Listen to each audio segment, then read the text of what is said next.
pessoal, vou fazer uma videoaula aqui rapidinho com vocês sobre aquele princípio contábil, né? O último que a gente viu da essência sobre a forma, que a gente viu que ele era um pouquinho complicado, né? Que ele era o mais abstrato deles.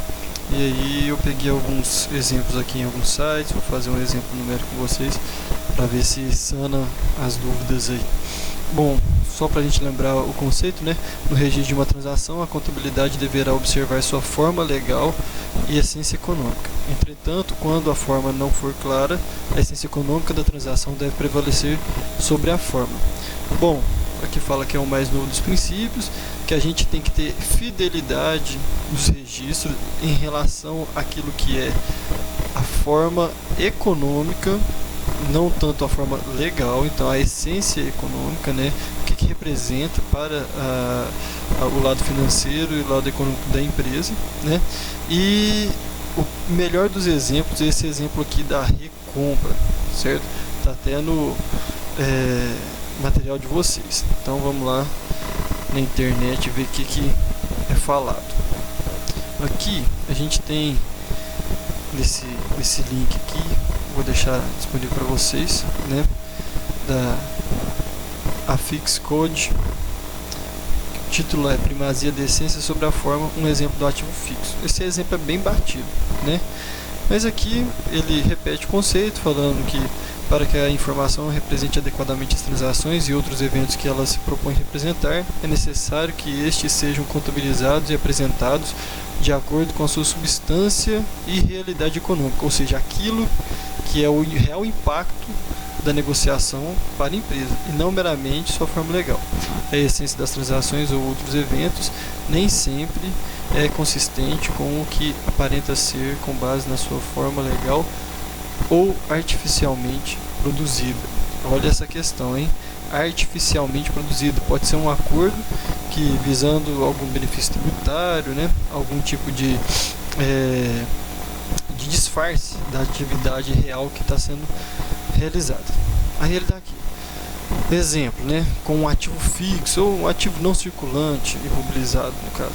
Uma entidade pode vender um ativo imobilizado a um terceiro de tal maneira que a documentação indique a transferência legal da propriedade a este terceiro, ou seja, efetivação de uma venda, né? Realização de uma venda, tudo com transferência documental e tal. Entretanto, poderão existir acordos que assegurem que a entidade continuará a usufruir dos benefícios futuros, os benefícios econômicos gerados pelo ativo, e o recomprará depois de determinado tempo por um montante que se aproxima do valor original de venda, acrescido de juros de mercado durante esse período. Ou seja, é uma venda, né, uma negociação que uma entidade vende um ativo imobilizado, pode ser um prédio, um automóvel, né, para outro ente, em que ela tem uma obrigação, né, contratual de, no futuro, fazer aquela aquisição, né? Ou seja, ela continuará, essa transação assegura que a entidade continuará a usufruir os futuros benefícios econômicos gerados pelo ativo numa recompra. Ou seja, ela está se desfazendo do bem, não é porque ela acha desnecessário, né? Não tem mais serventia, mais uso, mas é porque ela precisa do dinheiro hoje, certo? Ela precisa se financiar. E ela considera que através da negociação em que ela abra mão desse bem, pega o dinheiro, faz as atividades que forem necessárias, como capital de giro ou algum outro investimento, mas que no futuro ela volta a adquirir esse bem, né? É claro que vai ter acrescido de juros, né? Essa circunstância, ao invés de reportar a venda, ela na verdade se reportaria como se fosse uma atividade de financiamento. Ou seja, aqui está lá, em tais circunstâncias, reportar a venda não representaria adequadamente a transação formalizada. Na essência da transação, o financiamento garantido pelo ativo fixo.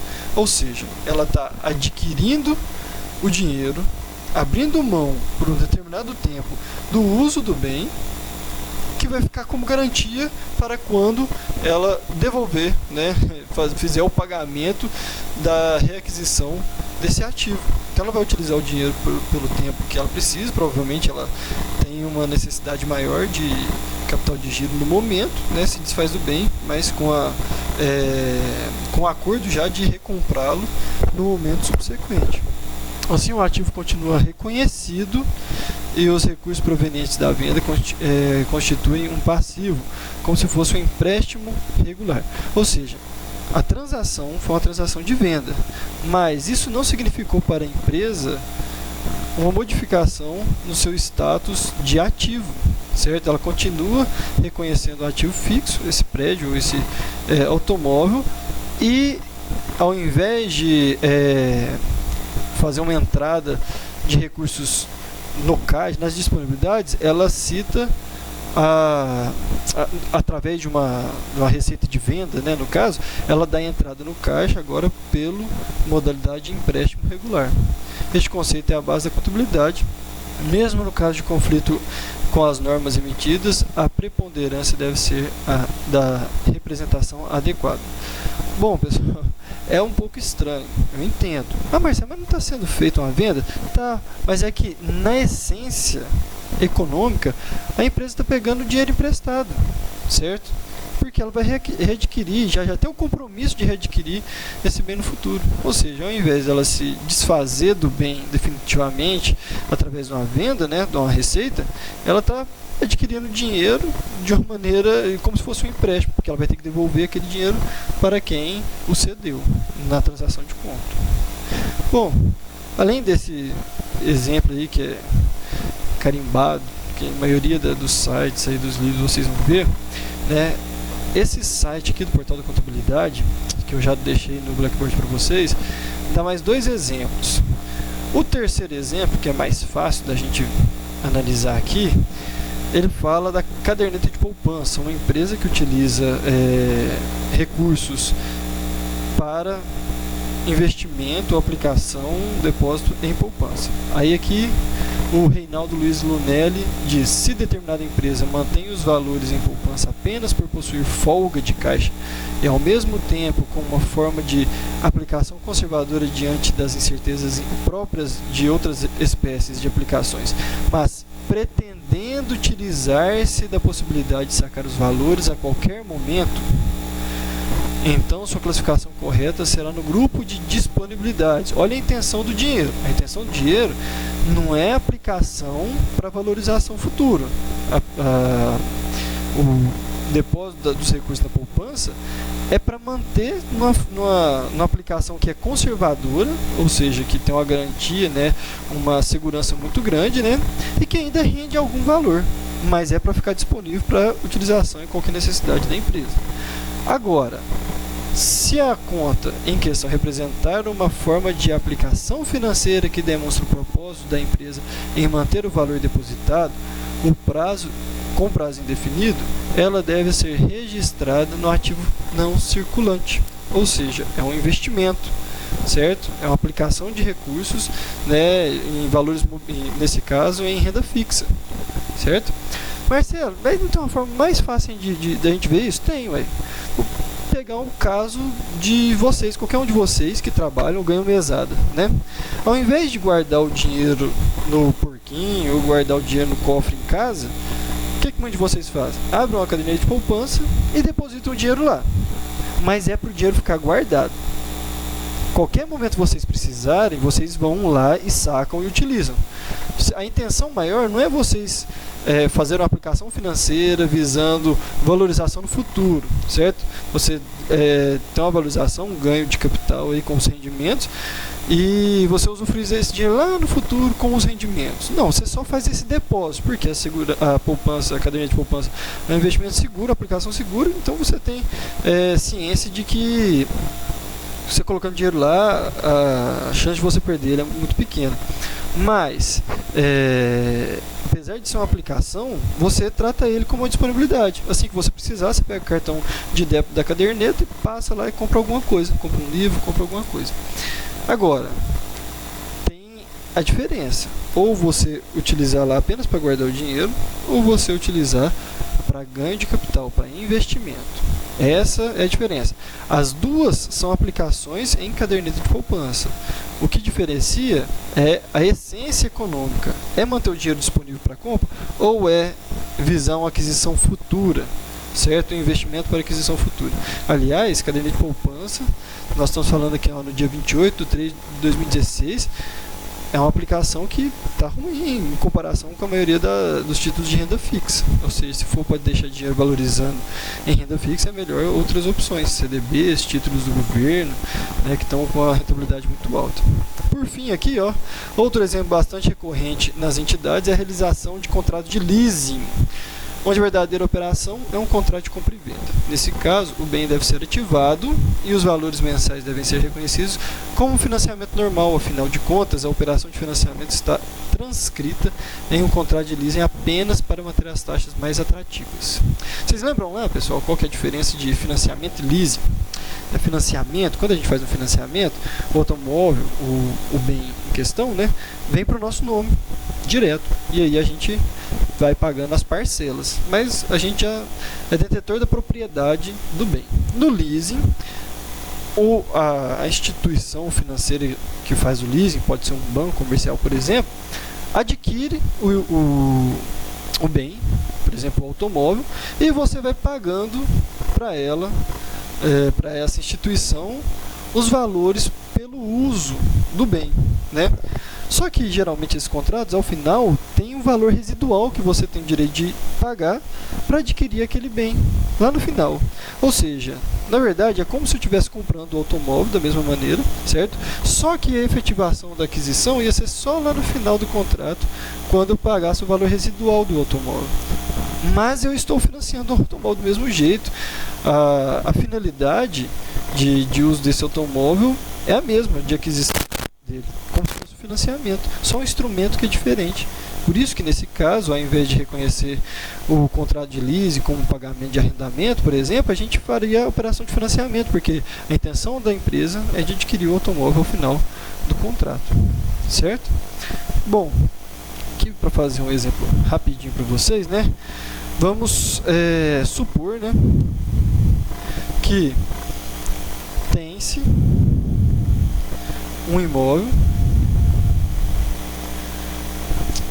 deixa eu ver aqui,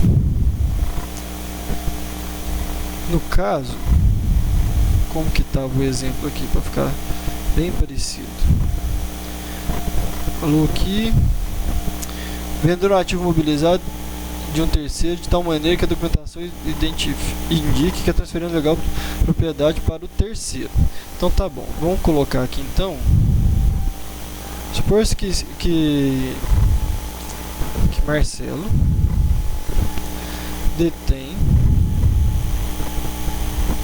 possui um automóvel. Aliás, vou colocar melhor. Suponha que a Simões S.A. possua um veículo para trabalho no valor de R$20.000. No entanto, esta empresa apresenta grande necessidade de capital de giro e vislumbra a possibilidade de vender o automóvel por um período de 6 meses a outra empresa, a Exanc Uberlândia. Ao final dos 6 meses, a Simões S.A. tem o direito de readquirir o veículo pelo valor de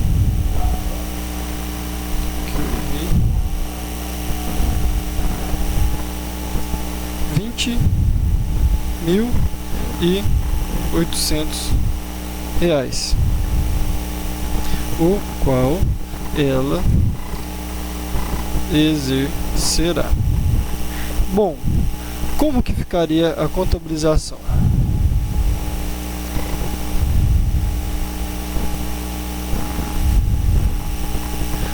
Nesse caso, o veículo vendido seria baixado, né, de acordo com a forma, seria subtraído do ativo imobilizado, né, a entrada de receitas não operacionais, certo? E esse valor iria para o caixa. No entanto, o que a gente vai fazer? A gente vai reconhecer um empréstimo, certo? No valor de 20 mil. Beleza? E a entrada, nesse caso, vai ser um crédito na conta empréstimo.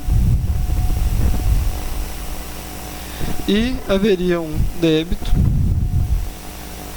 na conta caixa no mesmo valor. Débito. Certo? Depois de realizado a transação, né, o passado 6 meses, o que ocorreria? Haveria saída de caixa no valor de 20.800, crédito, e baixa no empréstimo de 20 mil. Ia ser um débito. E os 800, Marcelo? Ia ser despesa financeira no valor de 800 como um débito. E morreu. E é isso aí, pessoal.